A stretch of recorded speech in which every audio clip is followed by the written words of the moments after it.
છેવાડાના વિસ્તારમાં વિકાસની વાર્તાઓ થાય છે, પણ હકીકત એ છે કે છોટાઉદેપુર જેવા જિલ્લામાં વિકાસના નામે મીંડું છે। લોકો ખરાબ રોડ રસ્તાના કારણે ખૂબ હાલાકી વેઠવી રહ્યા છે।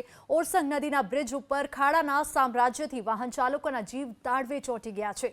રોડમાં ખાડા છે કે ખાડામાં રોડ છે એ કહેવું મુશ્કેલ બની ગયું છે। નેશનલ હાઈવે નંબર 56 ઉપર આવેલા આ બ્રિજ પર પડેલા ખાડાથી વાહન ચાલકો પરેશાન થઈ રહ્યા છે। નસવાડી ચોકડીથી બિરસા મુંડા ચોકડી સુધી માત્ર તૂટેલા રોડ જ જોવા મળી રહ્યા છે। ચોમાસામાં જ નહીં, બારે માસ રોડ અને બ્રિજ પર ગાબડાનું રાજ જોવા મળે છે। અનેક ફરિયાદ છતાં સ્ટેટ હાઈવે કે નેશનલ હાઈવેના અધિકારીઓના પેટનું પાણી પણ હલતું નથી।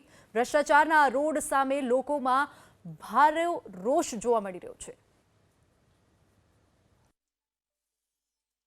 છોટાઉદેપુર જિલ્લાના રોડ રસ્તાઓની બિસ્માર હાલત છે। એમાં પણ ખાસ કરીને જે બ્રિજ છે તેની હાલત જોઈ શકાય છે। આ છોટાઉદેપુર નજીક ઓરસંગ નદી ઉપરનું આ જે બ્રિજ છે વર્ષો જૂનું બ્રિજ છે, પરંતુ આ નેશનલ હાઈવે ઉપર હોવા છતાં તેની હાલત સમજી શકાય છે કે આ રોડ ઉપર એટલા ખાડા પડ્યા છે કે અહીં ખાડામાંથી રોડ શોધવો મુશ્કેલ બન્યો છે।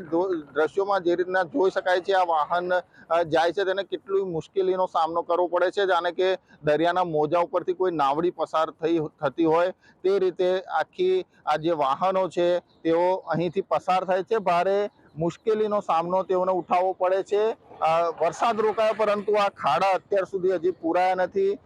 લોકો ત્રાહિમામ પુકારી ઉઠ્યા છે। આની સાથે સાથે નેશનલ હાઈવે પરનો જ આગળ જે એક ચિસાડિયા ગામ છે ત્યાં રેલવે ઓવરબ્રિજ આવેલો છે અને રેલવે ઓવરબ્રિજ ઉપર પણ જે ખાડા પડ્યા છે એટલા ભયંકર ખાડા છે કે ત્યાં કોઈ મોટો અકસ્માત સર્જાય, મોટી જાનહાનિ સર્જાય તેવી સ્થિતિ પણ છે, કારણ કે ઓવરબ્રિજ છે અને ઓવરબ્રિજની ઉપર આ જે નેશનલ હાઈવે પર ભારે વાહનો પણ મોટા પ્રમાણમાં પસાર થાય છે। સતત ધમધમતો આ માર્ગ છે અને એ માર્ગ ઉપર આવા ખાડાઓ ખૂબ જ જોખમી છે। વાહન ચાલકો ભારે મુશ્કેલીની વચ્ચે તેઓ અહીંથી વાહન પસાર કરે છે। નેશનલ હાઈવે ઉપર જ તેજગઢ ગામ નજીક જે રેલવેની જે ફાટક છે ત્યાં ફાટક ઉપર પણ 1.5 ફૂટ ઊંડા ખાડા પડ્યા છે, પરંતુ નેશનલ હાઈવે ઓથોરિટીની ઊંઘ ઉડતી નથી। આ ખાડા અત્યાર સુધી પૂરાયા નથી। નેશનલ હાઈવે ઉપર જો આ સ્થિતિ હોય ત્યારે સમજી શકાય છે કે વાહન ચાલકોને કેવી પરિસ્થિતિનો સામનો કરવો પડે છે, કેવી મુશ્કેલી વેઠવાનો વારો આવ્યો છે।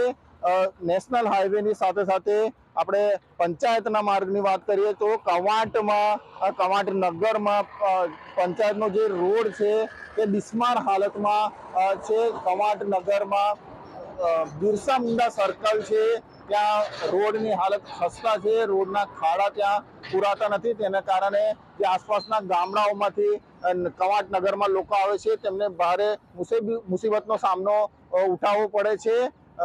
આ જ માર્ગ ઉપર કવાંટમાં મામલતદાર કચેરી પણ આવેલી છે, તો ત્યાં નજીકમાં જ તાલુકા પંચાયત કચેરી પણ આવેલી છે। અધિકારીઓ ત્યાંથી રોજે રોજ પસાર થાય છે, પરંતુ જે ખાડા નથી પુરાતા તેના કારણે ગામ લોકોને ભારે મુશ્કેલીનો સામનો કરવો પડી રહ્યો છે। માજીદ ખાન, એબીપી અસ્મિતા, છોટાઉદેપુર।